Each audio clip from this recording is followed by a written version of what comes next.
James from Staten Island.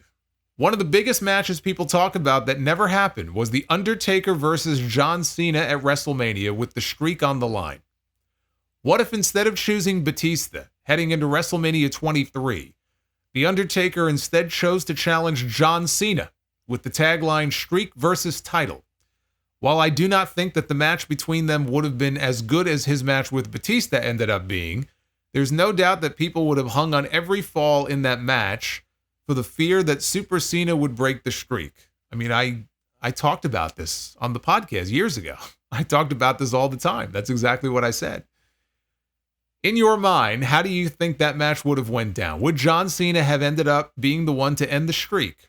Or would The Undertaker have beaten him for the WWE title? Also, do you think the title itself would have reverted back to its undisputed version if Undertaker won? Because I just cannot see him carrying that spinner belt around for very long.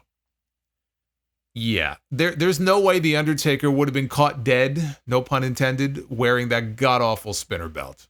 So that thing would have been junked immediately. If I were running things, I would have put that in the fucking garbage can myself. And that's one of the reasons why I think John Cena would have won. First of all, 2007, we're talking about, right? 2007 was not the right time for that match. I mean, John Cena was over, he was popular, but he wasn't as big as he would become a few years later. Maybe in 2009 or 2011, right? An Undertaker-John Cena WrestleMania match would have meant more and would have been a bigger deal. Cena was only 2 years into his run on top in 2007. But it was clear that Cena was the chosen face of the company. You know, Bautista, he was the world champion and he had the great physique, but he was never the face of the company. He was never positioned that way, right? And they were solidly behind John Cena at that point and pushing him and feeding him wins and getting him over. I mean, look, they had him beat Triple H at WrestleMania 22. They ended up having him beat Shawn Michaels at WrestleMania 23. It was going to be Triple H, probably losing again, but he tore his quad. And so Shawn Michaels, you know, stepped in his place and he did the job on that show instead. The only thing that derailed Cena's run, his title run, was the torn pec. Although I think he was going to lose that title anyway to Randy Orton in their last man standing match in No Mercy, had he not gotten hurt. That way he doesn't have to be pinned to lose the title, right? So there you go. He could chase to get the belt back. But they were in building mode with John Cena. You know, WrestleMania 23, again, like I said, he was supposed to face Triple H. He ended up facing Michaels, and he beat him. And if it was The Undertaker in there, he probably would have beaten him too. And they would have given him the rub of ending the streak, which only would have gotten him booed even more. But since when did that ever stop Vince McMahon from pushing him hard? Mo from Harlem, New York. Would you consider Eddie Guerrero the best one-time WWE champion of all time, or is there a name that I am not thinking of that you think is better? You know, it depends on what you mean. The reign itself that Eddie had really wasn't anything special. Eddie was special. The night that Eddie won the title was special. The match with Brock Lesnar, the finish, that was special. After that, he had a great match with Kurt Angle at WrestleMania with a memorable finish. And he had the bloodiest blade job that I have ever seen against JBL.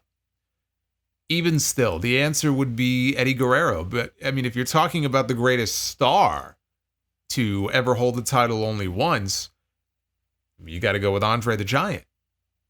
But, I mean, if you're talking about the run itself, also, not just the talent, I mean, Andre held the title for 2 minutes. So Eddie would win easily. John from Baltimore.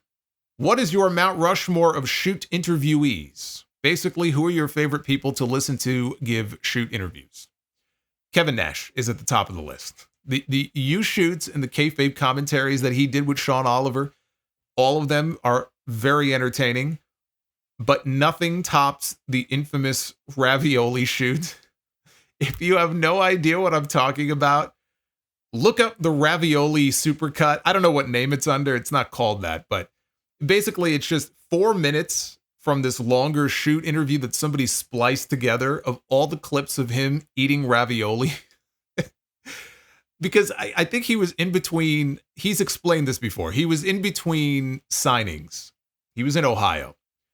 And he was in between signings, and this was the only time that he had to do this interview. So it's not like, well, why wouldn't they just let him eat and then shoot the interview? Because he didn't have time, right? He was getting picked up to go to the next signing appearance. So he's in a restaurant, and he's sitting at this table. He's on one side, and you know, to his left is the interviewer, who was Joe Dombrowski. And, you know, they bring out this giant plate of ravioli. And you can't see it, but off to the side is a giant salad. And he spent all this time picking all of the olives out of it and didn't even touch the fucking thing. But quite possibly the greatest video on the internet is the Kevin Nash ravioli shoot. And the best part is that the restaurant where he was eating the ravioli was Gargano's Catering out of Cleveland, which is owned by Johnny Gargano's father. So Nash is tops. And I have to round this out now. I will say Jim Cornette did some great ones. His Kevin Dunn impression on that one. His Kevin Dunn impression on that one that he did had me in stitches. He was relaying this one story of, I guess it was in a production meeting. And, you know, he didn't like Kevin Dunn. Kevin Dunn didn't like him. You know, he tells that he does this Kevin Dunn impression. He goes, Jim, I find you tiresome. It doesn't matter how many times I see that part, I fucking die laughing.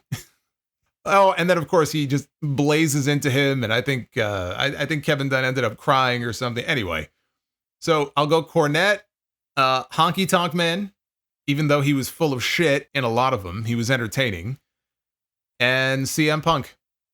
How could I not say CM Punk? CM Punk had one of the most memorable and destructive shoot interviews of all time. So there's your Mount Rushmore.